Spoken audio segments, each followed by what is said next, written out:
আপনি এটা মনে করেন না যে আপনার কেউ নাই, যিনি থাকার উনি আছে। উনার নজর না থাকলে তো নিঃশ্বাসটা চলতো না, উনার নজরটা না থাকলে তো খাওয়ার স্বাদ বুঝতেন না, উনার নজরটা না থাকলে তো ডুবটাক গোলার নিচে নামতো না, উনার নজরটা না থাকলে খাবারটা তো ভাইয়া হজম হতো না। উনার নজর আপনার দিকে আছে।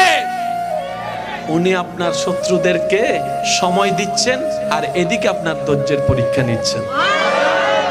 এক কাজে দুই কাজ, আপনার শত্রুদেরকে সময় দিচ্ছেন আর আপনাকে পরীক্ষা নিচ্ছেন।